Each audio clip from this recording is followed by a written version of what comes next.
We proudly welcome artist Samantha Sherry as our sponsor on the How to Love Lit podcast.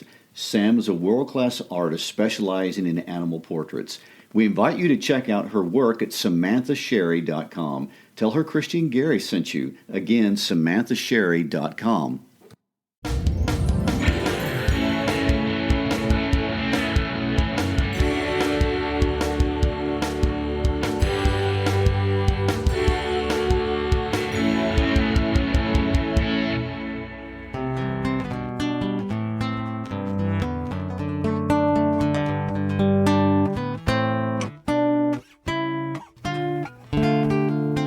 Hi, I'm Christy Shriver, and we're here to discuss books that change the world and change us. Don't forget, if you enjoy our work, please give us a rating, a comment, maybe both with your podcast provider. Also, share an episode with a friend. That's the only way we grow. And I'm Garry Shriver, and this is the How to Love Lit podcast. This is our fourth episode exploring the Shakespearean world of Romeo and Juliet. In week one, we met our author, William Shakespeare, and introduced a play through the iconic sonnet that sets the scene. In week two, we explored the political world of Verona. We met our feuding families and introduced the star-crossed lovers, Romeo and Juliet, and ending by reading the beautiful words spoken to and from that glorious balcony where lovers to this day still come as pilgrims. However, last week, Christy tried to destroy all of our fantasies of love at first sight and passionate adolescence by introducing an alternate reading of this famous passage and presenting a theory that Juliet is a young adult exerting power on the universe and changing a fate prescribed to her by her parents. And it's not that she's not in love with Romeo, or so you propose. It's that love is secondary to self-preservation, or at least aligned with it. And Romeo is an extremely good-looking young man, emphasis being that he's her own age. And that helps. She's facing the prospect of life with an old geezer. And however, we didn't end there. We ended our discussion with life in Verona taking a darker turn. There's a street fight that got out of control. 2 people are dead, Mercutio and Tybalt. Romeo and Juliet, although technically married, have a huge problem. Romeo is the murderer. Never good. The prince, in an effort to be merciful, has banished him from Verona, and he's basically on the run. So we've left our story with our heroine in a tizzy. She wavers, perhaps for a minute, but quickly decides that she's staying with Romeo. And oh, yeah. The nurse has promised to bring him up to her room for one last night of passion, if you want to put it that way. And we are now waiting to see what happens next. Yes, and that's where we're at, ready to pick up our story in the flat middle, slightly past the climax because that's the murders. And there is so much to stay. In fact, so much so I really get overwhelmed thinking about what I should do because I don't want to just talk and talk and talk. But still, I never feel like I'm doing justice to the text. Well, that's okay. There are literally millions of people who've been studying Shakespeare's text and trying to come to terms with it. I know. There's hundreds of years. And let me just give you a taste of what we're talking about. That's some fun facts. So one of the things that Shakespeare made a big deal about, and we've made a big deal about it too, is the fact that Juliet is so young, between 13 and 14. Well, you know who else is young? William Shakespeare, when he writes the play. This is one of his earlier plays. And this, of course, is just me hypothesizing, maybe running my mouth. But I think it is kind of funny because I think he's showing off a little bit here. By the time you get to Hamlet, he's much more subdued and much more serious. But this is what I mean by showing off. Let's go back to Juliet's age. So Shakespeare is clearly making her way too young so that no one can miss the fact that she's supposed to be married.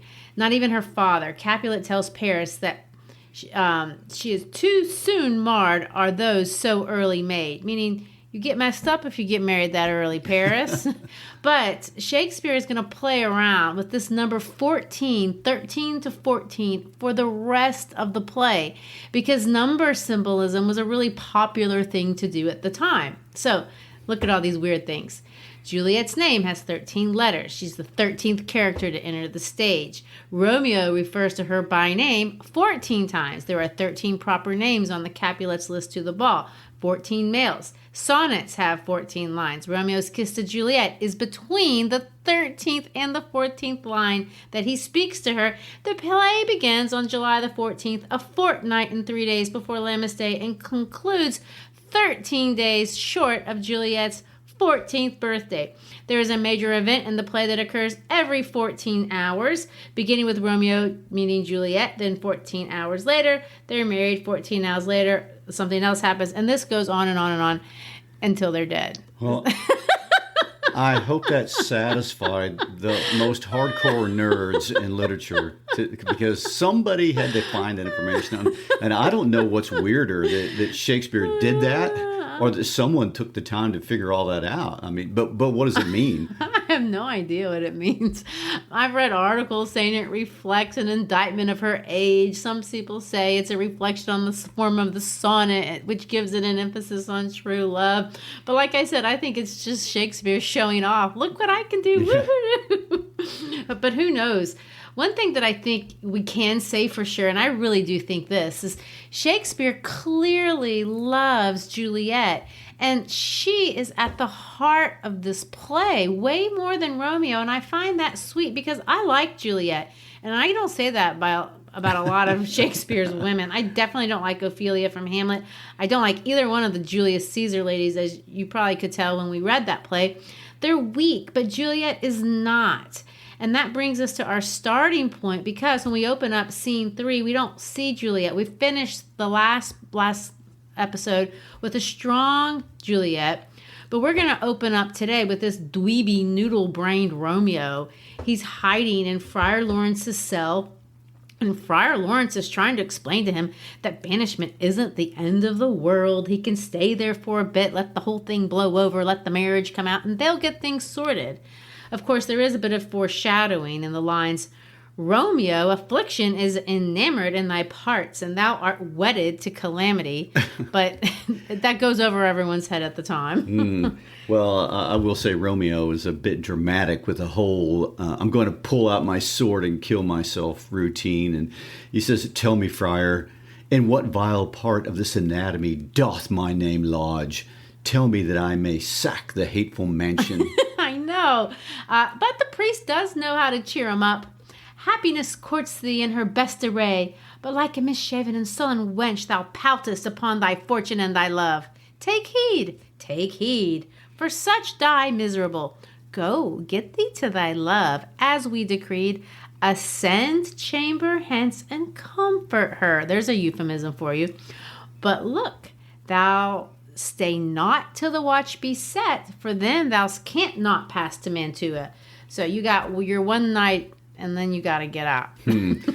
Which, by the way, in any case, if anyone is wondering, Mantua is only about 20 miles away, which is not a disastrous distance, and definitely not an infinite distance. No. But you couldn't tell by Romeo's reaction. It does seem, though, that a quick stop at Juliet's is enough to help him get over the edge of his despair.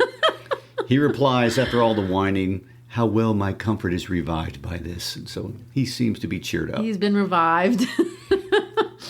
Well, which is more than we can say for sweet Juliet. She really is in trouble. Ironically, this is dramatic irony, we, the audience, know that way more than she does. Her father has had a sudden change of mind. Not only is she going to be forced to marry Paris against her will, which, if you remember, initially he was not going to do that, but he's going to do it on Thursday. And then he goes, well, I would do it Wednesday, but that's rushing things.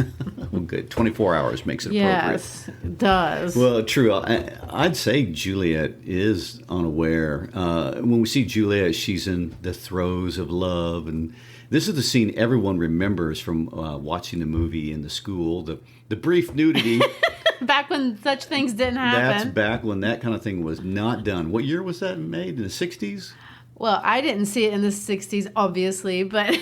I didn't say you were You had to be there for. They still have it around. I know. I remember, though, showing this movie in class with a VCR, and I would be very strategic about fast forwarding, horrified that the principal would walk in at the quite scandalous moment. Well, this scene is such a contrast. I mean, you have the passionate goodbye of the lovers, and then this really abrupt cruelty of her dad. I know, and I do want to talk a lot about these daddy issues, but before I want to talk about the birds. They're so important. The lark is the bird that sings in the morning, apparently, and a nightingale is a bird that sings at night. Again, City Girl Hill wouldn't be able to know that. But, but anyway, Romeo and Juliet hear birds, and Juliet is bemoaning the fact that Romeo has to go. I will say again, we see that Juliet has to be the practical one. Romeo does all this, let me be taken, let me be put to death. I'm not sure he really means that, but maybe he does. Let's look at the passage and kind of read it out. So I guess you're saying Romeo's the more dramatic of the two. I find him to be. All right, well, I'll read his lines. Let me be taken, let me be put to death. I'm content, so thou wilt have it so. I'll say yon grey is not the morning's eye, 'tis but the pale reflex of Cynthia's brow, nor that is not the lark whose notes do beat. The vaulty heaven so high above our heads, I have more care to say than will to go. Come death and welcome, Juliet wills it so. How is it, my soul? Let's talk, it is not day. It is. Hie hence, be gone, away. It is the lark that sings so out of tune, straining harsh discords and unpleasing sharps. Some say the lark makes sweet division. This doth not so, for she divideth us. Some say the lark and loathed toad changed eyes. Oh, now I would they have changed voices too, since arm from arm that voice doth us affray. Hunting thee hence with hunts up to the day. Oh, now be gone. More light and light it grows. More light and light, more dark and dark our woes. Again, we see light, light, dark, dark. I've talked about all the contrasts in this play, starting with light and dark, but then life and death. But I want to take a minute to think about just a little bit more. There's so many contrasts, and they're obvious and they're large in this play. We have Juliet versus Romeo, Montague versus Capulet, male versus female, sexual violence versus sexual affection, love versus hate, age versus youth, tragedy versus comedy, reality versus dreams, public life versus private life. This is a play of foils, of contrasts, of extremes. Think about the characters. There's just so many pairs. Benvolio versus Tybalt. Juliet has two moms. Juliet has two lovers.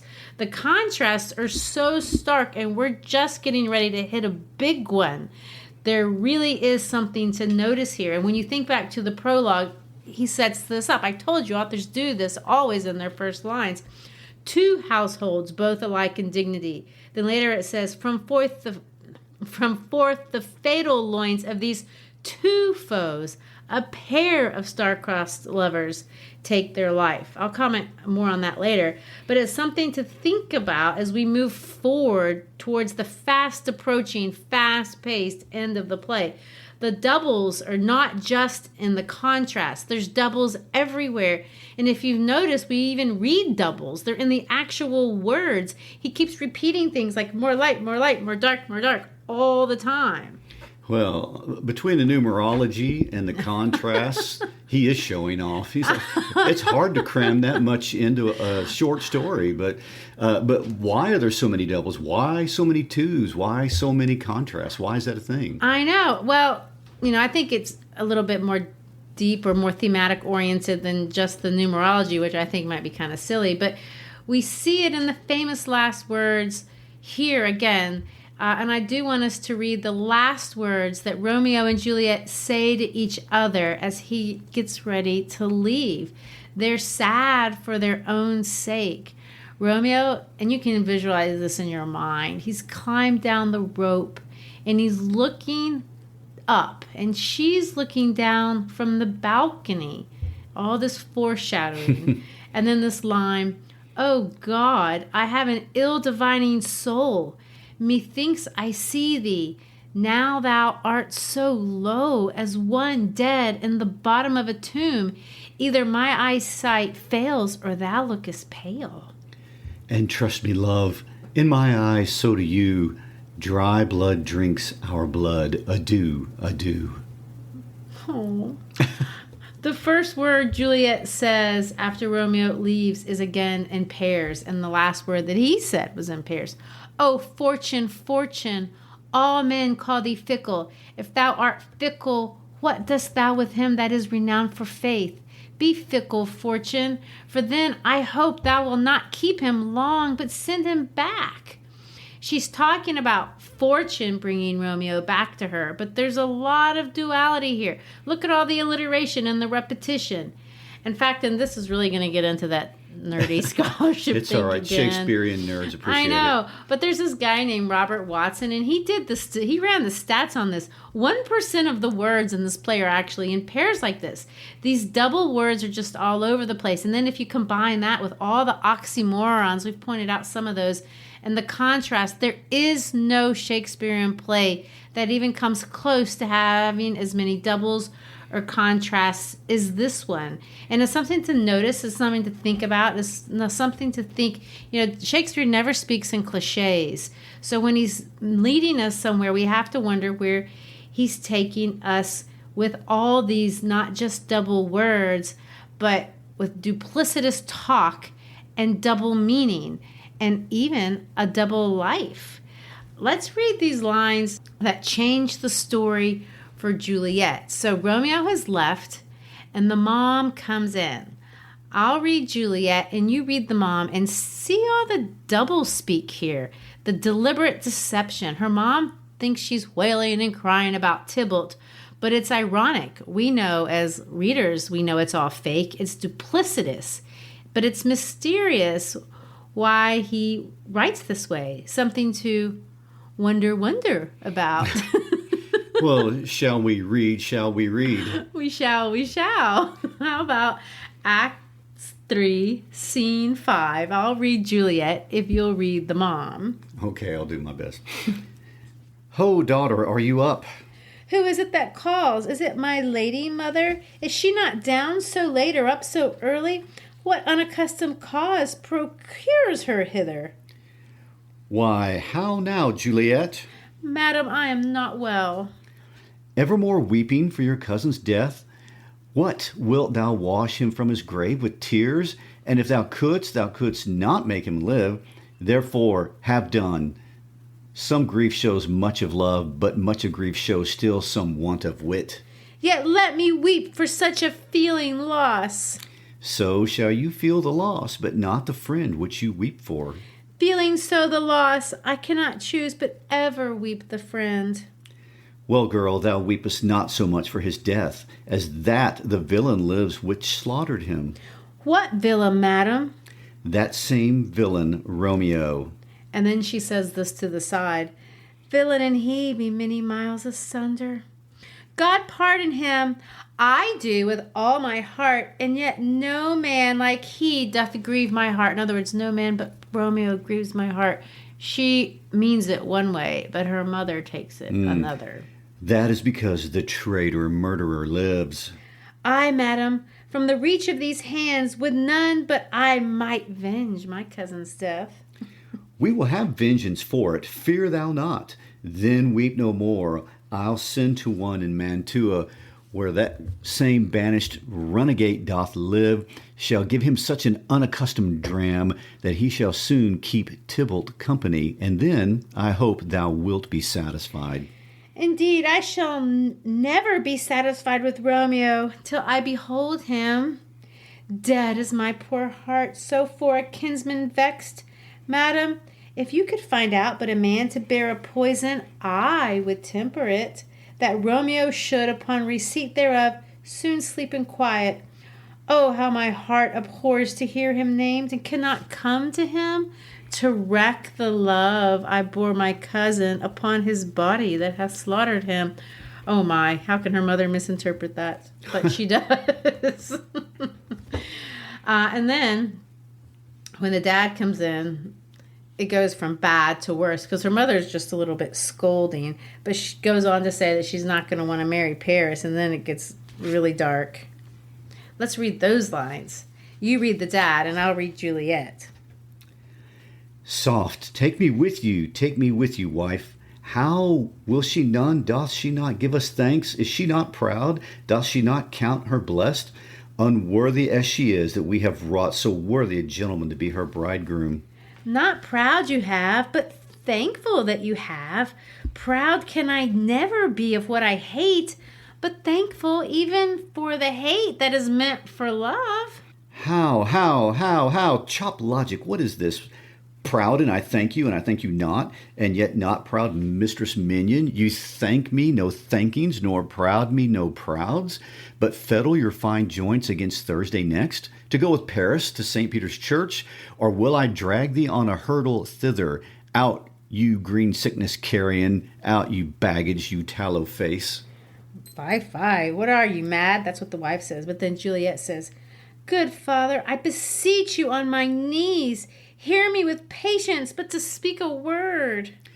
Hang thee, young baggage, disobedient wretch. I tell thee what, get thee to church on Thursday, or never after look me in the face. Speak not, reply not, do not answer me. My fingers itch. Wife, we scarce thought us blessed, that God had lent us but this only child. But now I see this one is one too much. And what we have, a curse in having her. Out on her, Hilding.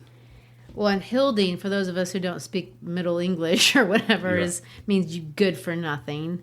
Wow. It's mean. Well, the language is abusive. I mean, it's extreme and just really unjustified. And what has changed that merits such an about face? I mean, why such haste? Why such impulsivity that makes a man talk to his young daughter with such rage and violence? And it is rageful. Yes, and Romeo and Juliet are talking stars and fate, but we see here it's really character, not fate, that's pushing people to extremes. You talked in the beginning about adults not acting like adults, and that being the whole problem with this community in Verona. And I think the argument could be made that poor impulse control, something that is considered a childish trait, is really the villain here.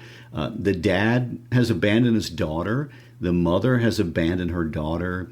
And finally, even the nurse has abandoned Juliet. And Romeo has waltzed off and left her. Juliet is totally alone at this point in a play. And I can't think of a way for a young teenage girl to be more isolated than this.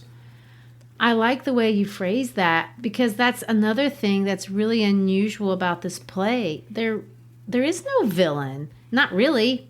In literature, we think of conflicts in terms of man versus man, like an external conflict, but we've killed off Tybalt, the only human antagonist that was really stirring things up. So then we say, well, maybe it's man versus himself. And you can say that, and I've kind of made a little bit of fun of Romeo for being so extreme, maybe even hapless at times. And I'm not sure I would want, my daughter's getting involved with Romeo, but he's definitely not a villain. And the things that he does are understandable.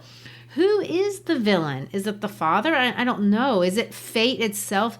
The prologue hints that it's fate, but it also hints that the antagonist is something else, and that it's just being disguised as fate. There's always been one line in the prologue that has bothered me, and I know I keep referring back to the prologue, but like I've told you before, and I really get into this in the first episode of The Scarlet Letter if you want to hear that lesson, but I contend that authors really try to tell you something important in the first line or two of the play, and that's undoubtedly true in this one. But the final line of that initial sonnet is this: which, but their children's end, naught could remove, is now the 2 hours' traffic of our stage, with which, if you with patient ears attend, what here shall miss, our toil shall strive to mend.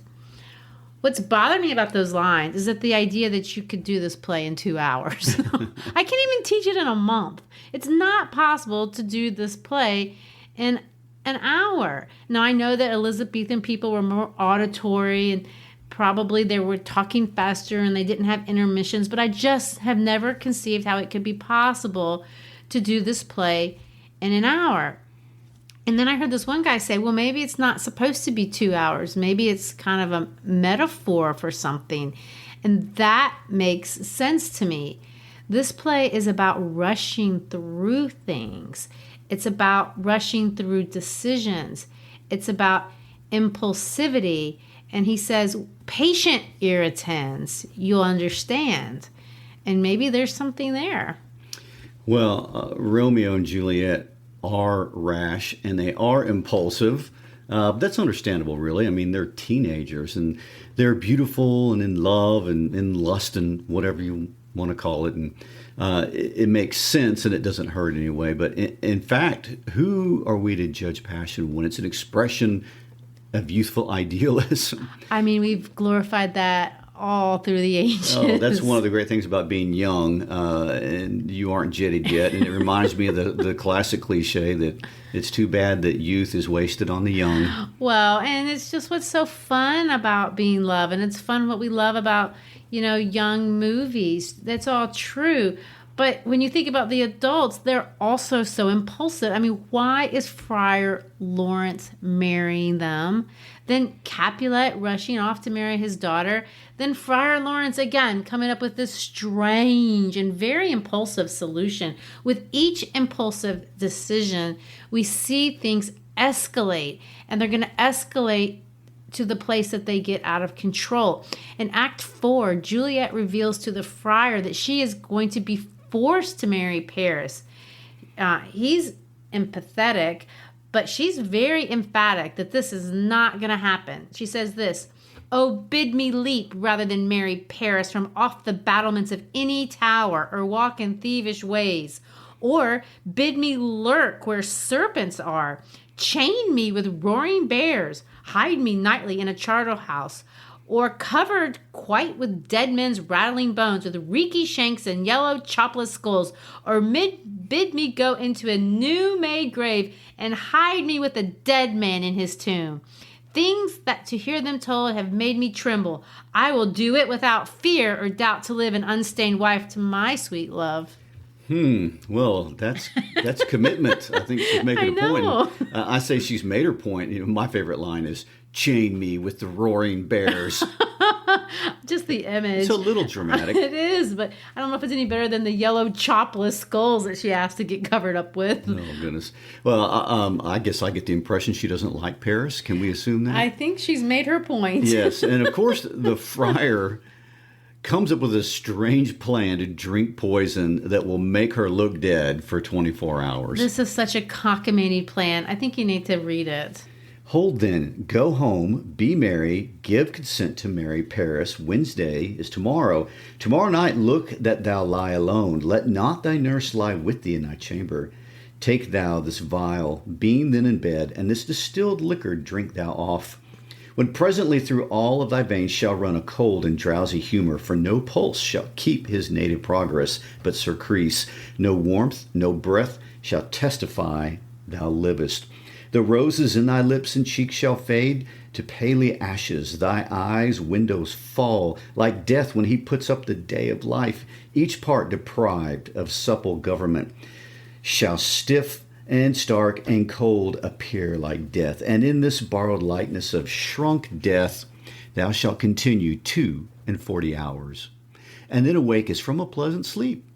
Now when the bridegroom in the morning comes to rouse thee from thy bed, there art thou dead. Then, as the manner of our country is, in thy best robes uncovered on the bier, thou shalt be borne to that same ancient vault where all the kindred of the Capulets lie. In the meantime, against thou shalt awake. Shall Romeo by my letters know our drift, and hither shall he come, and he and I will watch by waking, and that very night shall Romeo bear thee hence to Mantua, and this shall free thee from this present shame. If no inconstant toy nor womanish fear abate thy valor in the acting of it." Well, first of all, these lines are ridiculous. They kind of make me mad at the friar. I've been tinkering with being angry at him the whole play. I don't think tinkering's a good word. But this line, "If no inconstant toy, no womanish fear abate thy valor in the acting it." First of all, he says, well, if you're too much of a woman and can't do it, well, he's the coward. I mean, why doesn't he just take her to Mantua himself? She's standing right there. But instead, she trusts him and she agrees. She tragically says, "Love, give me strength, and strength shall help afford. Farewell, dear father." She trusts him. And from my perspective, she is betrayed by them all. I'm even going to say she's a little bit betrayed by Romeo, although I hate to hate on him too much because he's trusting the friar too. But I wish he'd stayed back or at least done a little bit better by her.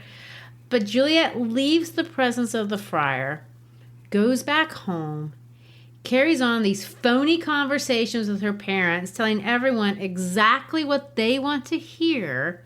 She sells it, but then she goes into her room all by herself and drinks this poison.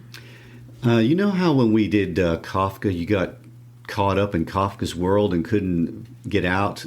That's what Shakespeare has done right here. I mean, there could have been logical ways to fix the problem, but that's not what he wanted to do. And so I cannot imagine putting any more pressure on a little girl, never mind that she's a teenager child, just being introduced to love for the first time, something that would be overwhelming and exhausting for anyone at any time. And Shakespeare doesn't let up on her. I mean, Tybalt is killed, and sex with Romeo, getting screamed at by her parents, running to the priest to be confronted by a man who thinks he's marrying her in a couple of days, and being given poison to drink by a man that she trusts, and then going back to face everyone. And when she finally perceives that she must act alone, she faces her own fears braver than I think a lot of adults would do.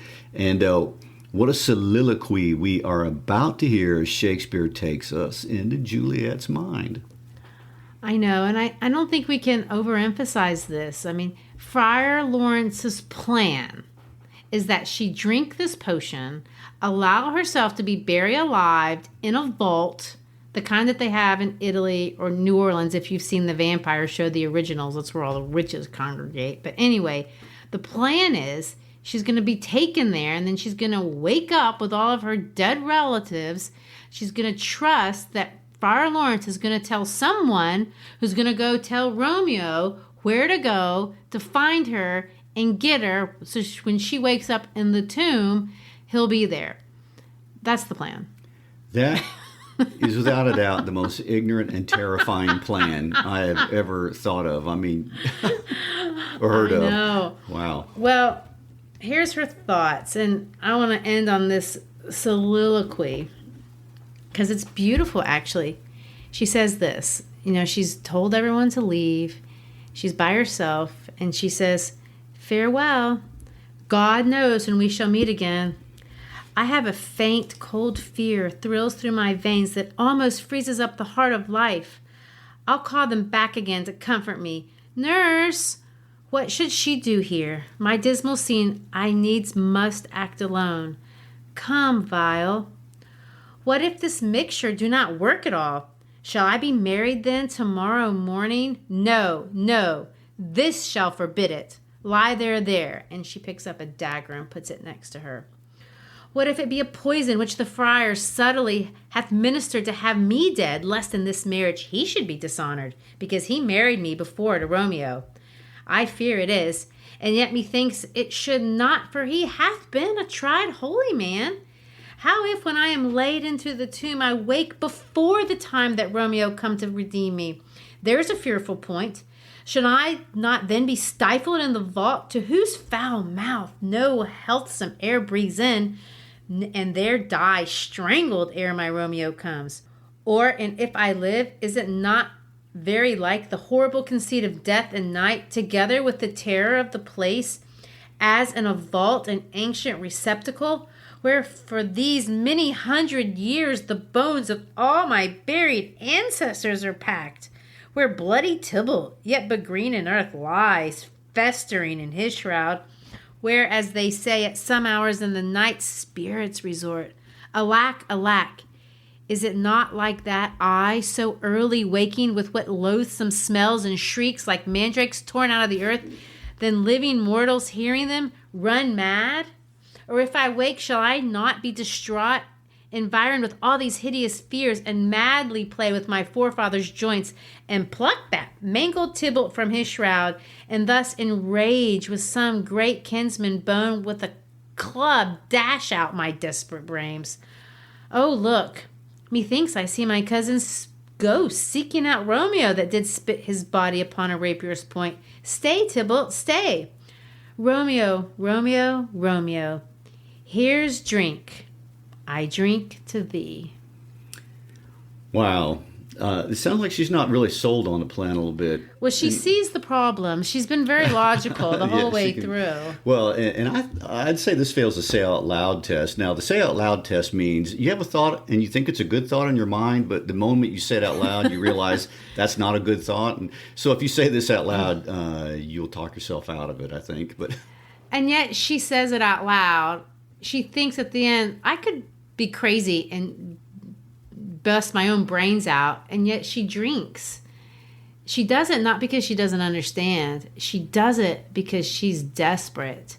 She takes the only risk that she sees she can. It's the only hope that she can find.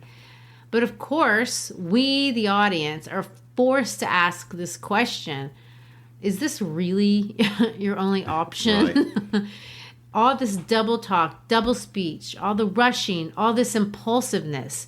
Isn't this a little bit too much? Well, I mean, we can't know the answer to that question by the end of Act 4. As you might expect from such a concocted plan, the end of Act 4 is total chaos. And so far, all is going to plan. When a family finds Juliet, they all regret what they did. The nurse, her mom, her dad, lots of repetition. Look, help, she's dead. Oh, woeful, woeful day. To murder, our solemnity, oh child. And then we saw another weird contrast as Capulet pronounces, all things that we ordained festival turned from their office to black funeral. Our instruments to melancholy bells, our wedding cheer to a sad burial feast, our solemn hymns to sullen dirges change, our bridal flowers serve for a buried corpse, and all things change them to the contrary. Yes, because they were planning a wedding, and when they walk in, she's dead. Now they have a funeral, and of course the preacher's there. Right. Well, of course, Friar Lawrence, who knows all of this is a fake, says all these very comforting but cliched lines. And heaven in yourself had part in his fair maid. Now heaven hath all, and all the better it is for the maid. Sort of like, well, she's in a better place. She's fine. Friar Lawrence, that guy. I mean, he's not a bad person for sure, but he's just so dang irresponsible. But I will say, as much as he acts irresponsibly, he knows better. And I do think he does give great advice, even way back in Act 2, when he says, therefore love moderately. Long love doth so, too swift arrives, as tardy as too slow. And then again he says, wisely and slow, they stumble that run fast. Next week, we're going to see more stumbling and more running, nothing moderate, as we get to the tragic conclusion of everyone's favorite Doomsday Love Story. Doomsday Love Story. That's the subtitle, apparently. Okay. Well, thanks for being with us today. Make sure you follow us on our Instagram page and on our Facebook page. We post all kinds of information there. Also, check out our How to Love Lit podcast page. You have access to all of the episodes that we have done, which are quite a few by now. You have teaching materials. You can even check out some of the comments that we're getting from listeners that we really, truly appreciate. Thanks for being with us. Peace out.